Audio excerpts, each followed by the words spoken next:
Welcome to the Steering Change Podcast, navigating through the commercial transportation industry in Alberta and beyond, powered by the Alberta Motor Transport Association. Here's your host, Kelsey Hipkin. Greeting friends, and welcome to today's episode. I am your host, Kelsey Hipkin, and today we're going to talk about something really important to the safety of Alberta's highways and beyond, distracted driving. Since January, AMTA has been behind the wheel of a distracted driving campaign. As well as sharing stats and messaging on our social media, we're inviting you to take a stand against distracted driving by joining us in taking the pledge to make our highways safer.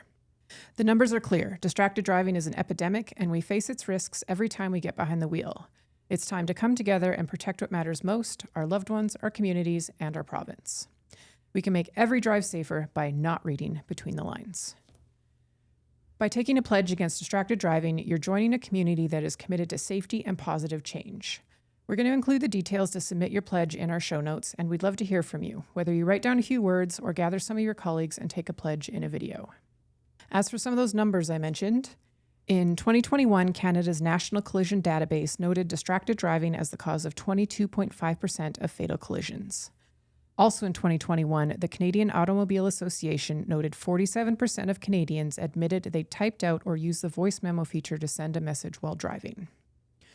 For a more in-depth look at distracted driving, we welcome today's guests, Constable Kendrick, Edmonton Police Service, as well as AMTA Senior Advisor, Member Solutions, Doug Walton. Doug, welcome. Hi there. Thanks for having me. Hey, Kelsey. Thanks for coming, guys. And to start, let's do a quick get to know you. James, can you tell us a little bit about yourself?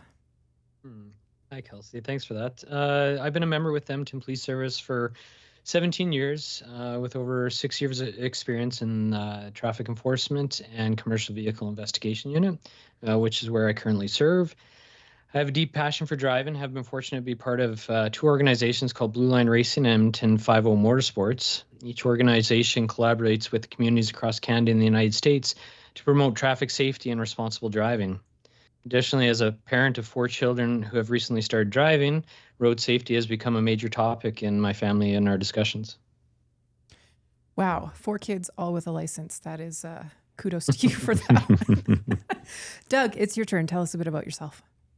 Sure will, Kelsey. Thanks. Doug Walton, Senior Advisor of our Member Solutions team here at the Alberta Motor Transport Association. I have been in the industry for coming up 28 years. Recently joined the AMTA about 8 months ago from industry as a Senior Operations Manager for one of our nationwide companies. And I look forward to the discussion here with James and digging right into it. Wonderful. Thank you, Doug and James. For our listeners out there, Doug has been integral to this distracted driving campaign that we've been working on, as has the rest of our committee, including Cliff and Deborah and Emmanuel. Can't forget Emmanuel. Nope. You guys, let's roll into this. James, I'm going to start with you. Let's just start at the beginning. What exactly is distracted driving? That's a good question. So the Traffic Safety Act defines distracted driving as holding, viewing, or manipulating a cellular phone while operating a vehicle. In simple terms, it occurs when a driver's attention is diverted from the road due to other activities, reducing their ability to react and drive safely. Awesome. Thank you, James. And do you have some examples of distracted driving that you and your fellow officers may have witnessed? I've got a few, so I'll just give a couple. There was a good one where we had a lady on an iPad, full iPad, right at the steering wheel of her car, manipulating it. And when she was stopped, she admitted to being on a conference call. Okay, that's definitely a distraction. Absolutely. I've had myself where I've had a male that was shaving his head with a razor, an electric razor. So it was interesting. Another good one was I had another lady that was doing 70K while putting full makeup on her face, like eye makeup, with no hands on the steering wheel. Wow. Okay. That is one that I have seen. I have seen the makeup in the car in traffic, pretty popular here in Calgary. So let's work on doing that at home or once you get into the office there, friends. Doug, I'm going to hand it to you for some questions with James. Thanks, Kelsey. James, great to have you here. And I, again, appreciate you taking the time. I know you have a busy schedule, obviously, in the duties that you have to do every day. But thanks again for being here with us. The statistics that Kelsey shared, earlier are certainly concerning. And And AMTA's campaign isn't, the first of its kind. Much like the drunk driving campaigns in the past, there is a growing awareness surrounding this issue. Why do you think that some people continue to engage in distracted driving behaviors while driving, despite knowing the risks? It's a good question. If I was to say, I personally believe the main reason for the distracted driving while it persists is separation anxiety from our phones. Many people are so dependent on their devices that they feel compelled to respond to calls or messages immediately rather than waiting until they can safely pull over. This addiction to constant connectivity makes it difficult for drivers to ignore notifications, even when it puts their safety and other people's safety at risk. Yeah, it makes sense. I left my phone at the office here the other day, and overnight I was sitting at home, really not knowing what to do, and thinking, should I go back to the office and get my phone? I'm kind of lost, and it is a true separation anxiety when we every day handle our phones and do a lot of business through them and communication, and when we don't have them, for sure, I can understand that. Absolutely. So what are some of the misconceptions people have about using smartphones and driving, such as thinking it's safe, when you pulled up to the stoplight to check your messages and that kind of thing? That's a common one. And actually, we get a lot of enforcement that way because we'll be hidden in the bushes or something watching for people sitting at the lights. But the clear, concise answer is you're not allowed to do it. When you're operating a motor vehicle, whether it's stopped at a light or driving, you're not allowed to handle, hold, or view, or manipulate your cell phone. That's clear and simple. You can't even hold it. Even if you're not looking at it, you cannot use it. That is the law. What about like GPS and those kind of things? That's a good one. So GPS, you're allowed to view the actual route that you're going, but you have to put that into the phone or device that you're using before you leave for your destination, and you cannot manipulate or change it while you're driving. So that's the only thing. In addition to that, the rule is that you have to have it hard mounted if it's, like if cell phone in a cell phone holder, so that you're not grabbing it or manipulating it whatsoever. It cannot be in your hand. It has to be hard mounted, whether it's the actual GPS or your phone. So that rule is very similar to like ELD, for instance. If you're operating ELD on your cell phone, it has to be in a holder secured to the dash. That's hands-free. That's a fantastic example of that. Absolutely. Yeah, great. So is there a time where it is accepted for phone use while driving, like emergency cases? Like walk me through. Absolutely. So, it comes down to discretion, what is able to be proven. But the biggest few that we have, and I have examples here just in front of me on some paper here. A perfect example is escorts. So say you're doing an escort, whether it's a funeral, you're allowed to have a two-way radio. Now, the only time that you're allowed to use your cell phone is if your two-way radio goes down. So it's no longer functioning. And I'll actually read right from the Traffic Safety Act is when two-way radio communication is not functional or is unavailable. So at that point, you can use it to make sure that you're coordinating with your escort party. Another one that is quite common that we see a lot of people have discussions with us on is if you have like a hotshot or a delivery driver needs to keep in communication with his company for the next delivery, it has to be justifiable and reasonable why you would pick that phone up and use it to get a hold of your dispatch. So in reality, you should be still pulling over and getting that information before you're driving, but it have to be some sort of exigent circumstance that allows you to use it in order to justify why you have it in your hand or using it. So in reality, you should be still using a two-way radio, but it has to be, the only way the exemption would fall in is if it wasn't functioning or unavailable. The last one a lot of people get a little panicky about is if it's an emergent situation, yes, you're allowed to use your phone. It's obviously exigent, so you need to make that call to 911. That would be the case. If it's just to make some sort of traffic complaint that's non-emergent, please do not use that at that point, because then you're no longer exempt. So if I see say a potential, impaired driver, I can pick up my phone, I can make that 911 call, continue following and do the reporting through my cell phone, and I'd be okay. Absolutely. Got it. Absolutely. Got it. So back to, I guess, you mentioned, I know you read the legislation and the laws, do you think the current laws around distracted driving are enough, or you think there need to be more stringent? I sat down with another colleague and discussed that today, and I would have to believe that they would need to be more stringent. We're not getting the message right now that it is illegal and it can cause serious damage or death within the highways, depending on what circumstance it's being used for. So right now, the current fine is $300, and it comes with 3 demerits if you're found guilty, so convicted of that offense. Now in Ontario, we see that it could be between $650 to $1,000 with a 3-day suspension as well of your license. So that has that immediate effect right at hand of, hey, I did something wrong. Well, even with those strict laws, I heard recently, I think Ontario has seen upwards of 80 some odd deaths in 2024, which was, I think, 43% higher than the year before. So it's still painting that picture that we're not getting better, right? We're either staying a course where we shouldn't be on, or we're getting worse. Would you agree? I would 100% agree. I pulled another statistic just before I came here, and they said 1 out of 4 fatalities in Canada are distracted driving related. Wow. And when you factor in 13, I think we're just shy of 13,000 convictions in Alberta, from those numbers a couple of years ago. That's who are just getting caught, right? How many more are not? And what is that risk, right? Absolutely. And like you said, that is the conviction. That may not even be the actual number of tickets issued. That's just the conviction rate. So I'm going to interject if I may. James, you mentioned, I believe it's $300 and 3 demerits in Alberta. That is correct.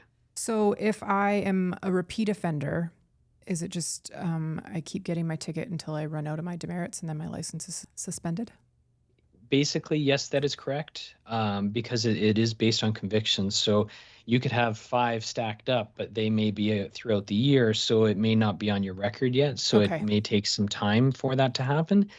If we're seeing a repeat offense, so say I, as stopped Doug 3 times in a row, and I know he's not getting the message, then I can give him a mandatory court appearance, and then the justice could seek a higher fine. Okay. Thank you. Yeah. I don't think I'd want to stand in front of a judge saying, yeah. I would hope not. James caught me twice before, and here I am again, right? Well, and the likelihood would be pretty low, but I mean that would be something if I caught at the same time that many times. Well, you won't catch me. I won't. I've taken the pledge, and my phone stays away. I'm glad to hear it. So, I guess over and above that $300 fine and 3 demerits, there's the insurance hikes, right? I don't even think you could afford to drive a vehicle if you got to the 5th distracted driving violation. I'm not sure of the numbers and how that insurance is affected by each of those convictions. I'm not sure if you're aware, but from the information that I gathered this morning here, potentially your insurance premiums could go up 25% per time. Wow. So that's significant. If you looked at just $1,000, that's $250 added onto that. Yeah. Well, again, that's all money, but really what we're here is to protect lives, right? And your families, my families, and the other road users' families and themselves. So, do you have any examples of or a specific case that was really shocking, like other than the ones you've already mentioned? But yeah, they all get kind of a little bit shocking because you're quite surprised.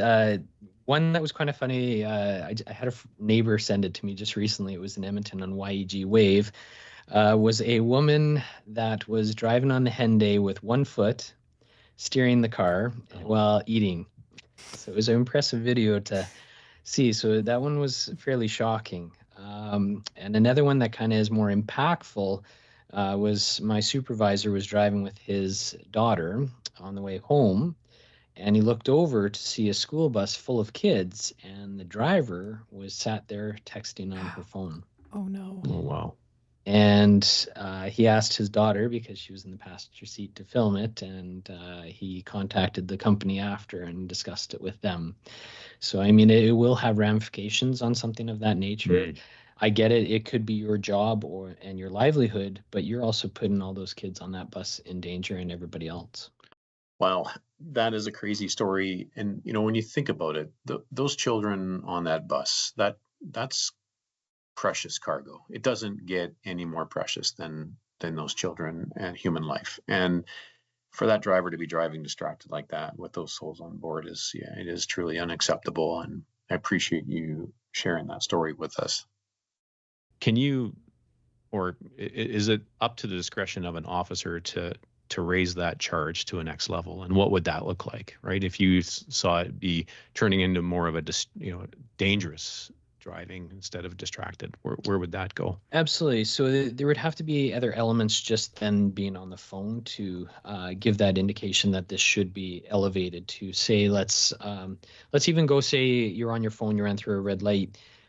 Now I'd be certainly looking at a careless driving ticket opposed to just a distracted driving. I had one where a gentleman was in and out of traffic on the Henday doing 165. When I got beside him, I noticed that he was sitting there texting on his phone. So in an instance like that, I elevated it because he's no longer beyond distracted driving. Now I could have probably gone dangerous driving, but I went with careless driving, which is $547 ticket and 5 demerits. Now, if we go the dangerous driving route, now it's a criminal charge. Now you're fingerprinted, you have a mandatory court appearance, and you have to speak to a judge and say why I was doing what I was doing. With that, the fines can range, and you could potentially serve jail time. You could also get a license suspension or a driving prohibition. An example was the Humboldt crash, where it was no longer just a collision, it was beyond that. Mm-hmm. And they have to look at all the factors in it and lay those charges. And in that case, there was significant charges laid to the driver. Yeah, absolutely. Yeah. A very sad moment in time for our industry and for the families. Absolutely. So I guess if I was to be texting and I drove through an intersection and I ended up hitting somebody and injuring those folks, and the investigation came back, or even worse, maybe it's a fatality accident, and the investigation, uncovers that I was distracted on my phone or putting makeup on, I guess. What would happen, or what could happen to me beyond, just the tickets and the at fault? Yeah, so it can go in several different directions. So just going back to, say it was a cell phone, and we didn't have the evidence at the hand, what we'd more than likely do is a production order to get your phone and do a warrant to get into it to see what your call logs were, what you were doing. We could also pull footage from intersection cameras if it was warranted. Mm-hmm. In addition, you could put that whole package together, and now you're facing a lot more jeopardy than just the ticket that you would normally get into for a distracted driving. So that could include, like we talked about, dangerous driving, careless driving, even just a distracted driving ticket. But then your insurance premiums are going to go up.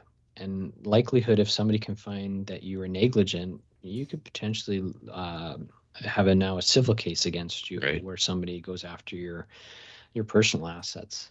And I mean, is that worth it? At the end of the day, it is not, right? So that could be your home, that could be your family's belongings that now somebody is trying to go after because of your mistake. Yeah, for sure. So I guess just to kind of wrap things up, if you had one message to share with our listeners about distracted driving, what would that be? I wrote this down this morning, and I wanted to make sure that I came across hopefully fairly well when I say this, but the message I would say is don't do it. That's the simple advice I can give, but I'm human, and I understand that life is full of distractions beyond just cell phones. Even a small change in your habits can have an impact on everybody's life. So I urge everyone, please don't drive distracted. Put your phone somewhere out of reach, use Bluetooth for hands-free calls, and if you must respond to a message, pull over safely. Most importantly, stay focused at the task at hand, driving. Maybe even try to discover the joy of driving and appreciate the true privilege it is.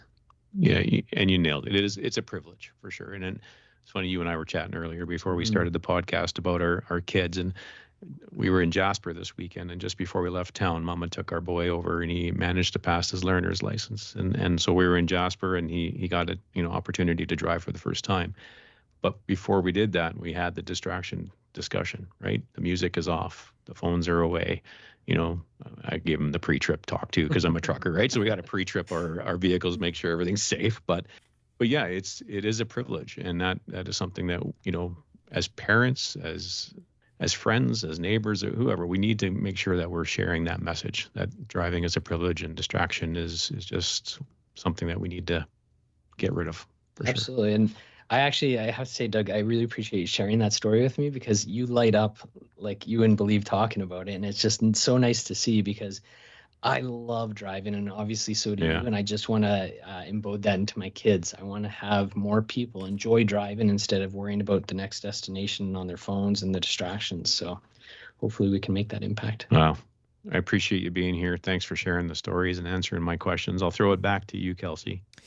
I do want to pick your brain for a minute, Doug. Just both you and James did touch on ELDs earlier, but Doug, from your experience as a commercial driver, can you provide some insight just on staying focused on the road?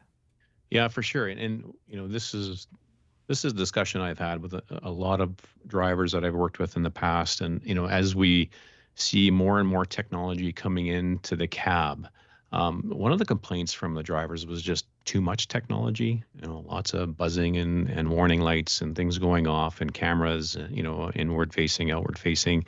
And then on top of that, your ELD is lit up, maybe dispatch is trying to get a hold of you. So it is a big challenge for drivers to stay focused and stay between the lines when, they have all those, background noises going on. So I think just as a professional driver, you need to make sure that you're shutting as much of those distractions off as possible.